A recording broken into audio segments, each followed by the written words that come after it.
Ada sebanyak 26.000 manuskrip kuno milik Indonesia, diangkut ke Leiden, Belanda. Jika dijajar, panjangnya bisa mencapai 12 km.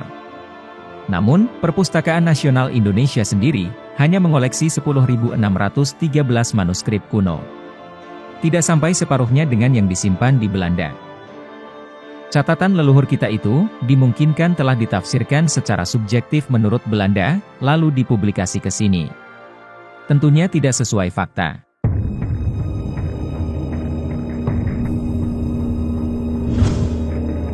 Upaya merampok, juga cara pembodohan terhadap bangsa Nusantara, adalah kejahatan terbesar Belanda terhadap Indonesia.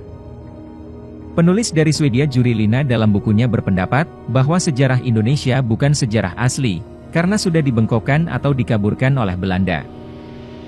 Ada 3 cara untuk melemahkan dan menjajah suatu negeri. 1. Kaburkan sejarahnya. 2. Hancurkan bukti-bukti sejarahnya agar tak bisa dibuktikan kebenarannya. 3. Putuskan hubungan mereka dengan leluhurnya, katakan bahwa leluhurnya itu bodoh dan primitif. Sejarah, ditulis oleh subjektivitas sang penguasa. Saat mereka sudah pergi, catatan sejarah yang sudah terlanjur tertulis, seolah menjadi mutlak benarnya, dan haram untuk direvisi. Target korbannya, adalah generasi akan datang yang buta siapa leluhurnya. Termasuk siapapun yang masih mengamini dan percaya propaganda ini, adalah ikut berperan melemahkan mentaliti generasi akan datang. Coba berpikir kritis jernih dan logis, karena sejarah adalah logika, bukan sejarah, jika tidak logis.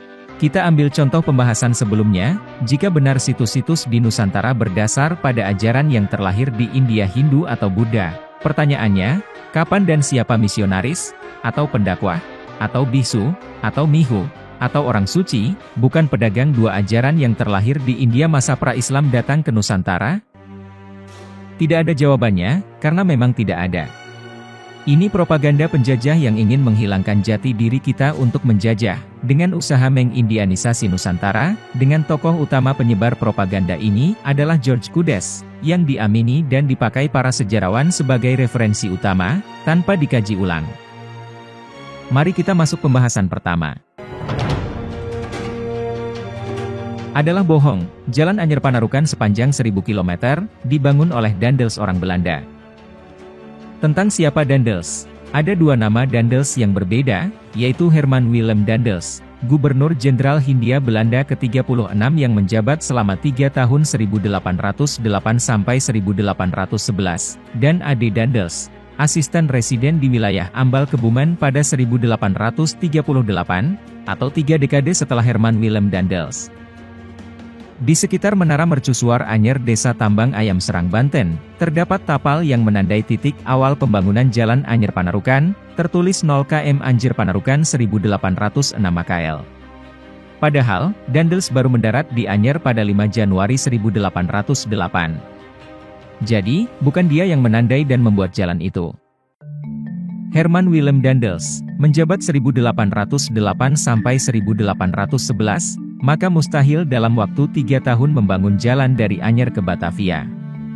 Yang ada, Daendels menempuh perjalanan selama 4 hari. Ini membuktikan bahwa jalan dari Anyer Cilegon Serang Tangerang Batavia sudah ada sebelumnya.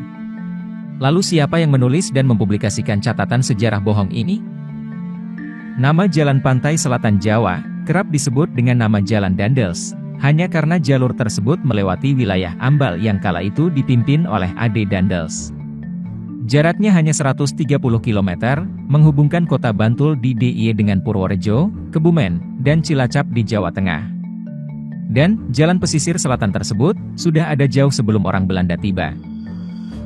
Jalan Daendels Selatan, merupakan jalur kuno yang telah ada jauh dari abad ke-14.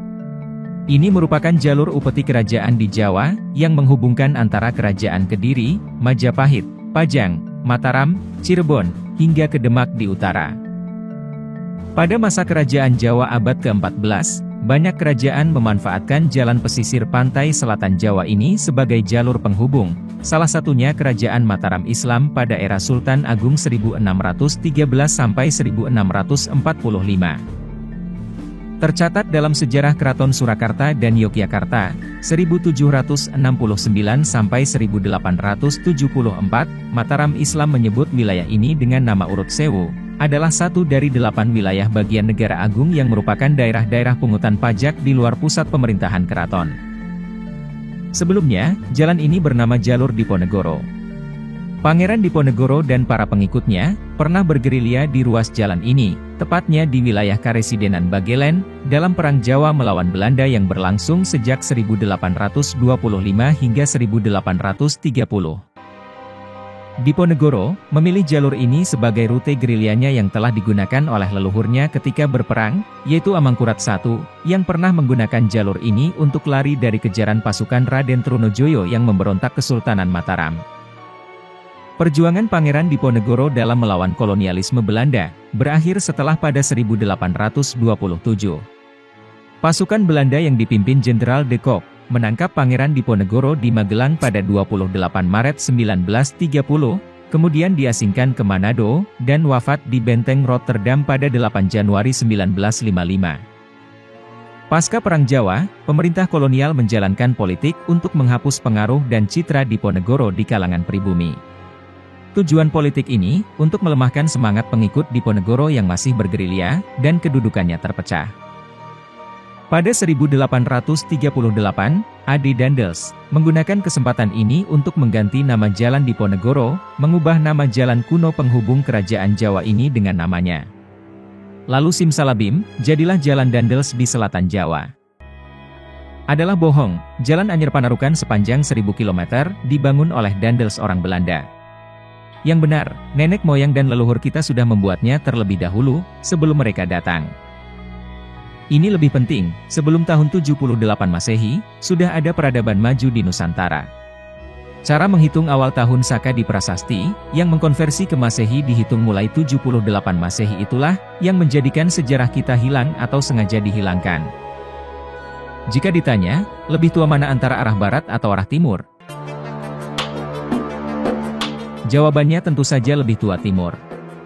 Di timurlah, manusia pertama ada, dan semua agama beserta ilmu pengetahuan awalnya berasal dari timur. Kejahatan terbesar oknum Belanda terhadap kita, adalah ingin menghilangkan jejak maju leluhur bangsa Nusantara selama puluhan tahun, dan telah membengkokkan, serta memutus sejarah Nusantara. Di antaranya, juga memutus sejarah nama-nama gunung, dan mengganti nama-nama gunung yang tersebar di Nusantara. Berikut ini saya tampilkan nama-nama gunung terdahulu. Mengganti nama gunung, tentu ada maksud di baliknya. Karena, bila nama gunung diketahui oleh generasi penerus, maka akan diketahui pula kerajaan-kerajaan di sekitar gunung tersebut, juga fakta sejarah benarnya. Karena, jejak rekam kegiatan volcano, adalah data valid, dan akurat kapan kejadian itu terjadi. Gunung-gunung di dekat Gunung Raung Jawa Timur, dulunya adalah Gunung Semeru yang asli. Contoh kerajaan dan nama tokohnya dalam daftar ini, adalah yang berada di Bali, yang jejak sejarahnya tidak ada dalam catatan sejarah mainstream yang berhasil dihilangkan oleh kolonial.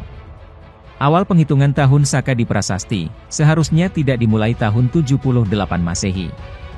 Inilah yang menjadi penyebab hilangnya sejarah kita selama ribuan tahun. Jadi, sudah diketahui ada kerajaan Bumayasasta di Nusantara, ketika tahun 7200 sebelum Masehi.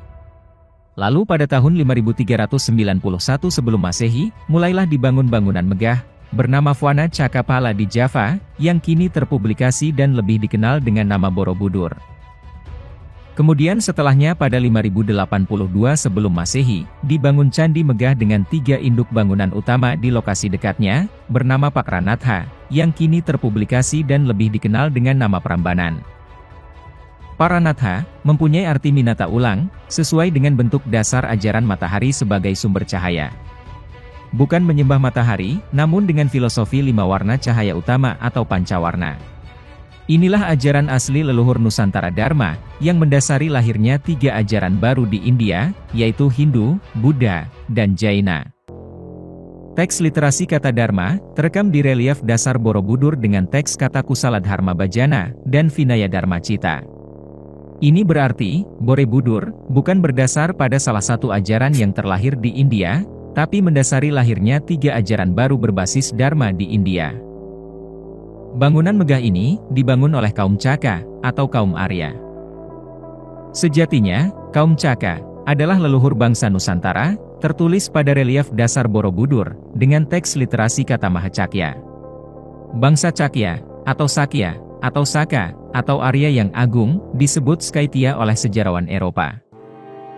Kata Arya syarat dengan segala macam konotasi negatif, dan sebagian besar terjadi karena ideologi Nazi yang mengklaim dirinya sebagai bangsa Arya. Salah kaprah dan propaganda Nazi telah merusak citra kaum Aryan dengan menghilangkan ribuan nyawa manusia hanya karena satu kata, yaitu rasisme. Sampai hari ini, Arya telah menjadi terkait dengan hierarki ras yang menganggap orang kulit putih, pirang, bermata biru lebih unggul dari bangsa kulit lainnya. Dan ini berfungsi sebagai alat propaganda yang dahsyat dalam realitas historis yang telah terjadi. Namun, itu tidak faktual. Kita telah masuk dan jatuh ke dalam jurang kehancuran akibat kebijakan politik suatu bangsa, sampai pada titik anggapan terhadap supremasi kulit putih adalah bangsa unggul.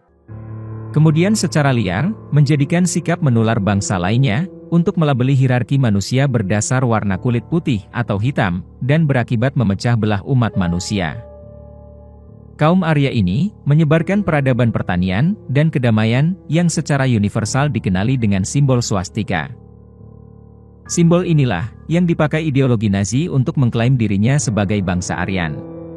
Parahnya, simbol ini bukannya digunakan untuk menebar kedamaian, malah pembantaian. Pertanyaan mendasar yang harus terjawab, bangsa apa di dunia ini yang dapat menjelaskan lengkap jelas dan rinci makna filosofi dari simbol swastika? Bangsa apa di dunia yang sampai hari ini, dalam budaya kesehariannya memakai simbol swastika? Adalah bangsa yang sampai hari ini dengan filosofi swastikanya hidup damai dan mendamaikan dunia, karena di sini tersimpan sempurna ajaran dasar utama Dharmic original, yang mendasari timbulnya ajaran di India.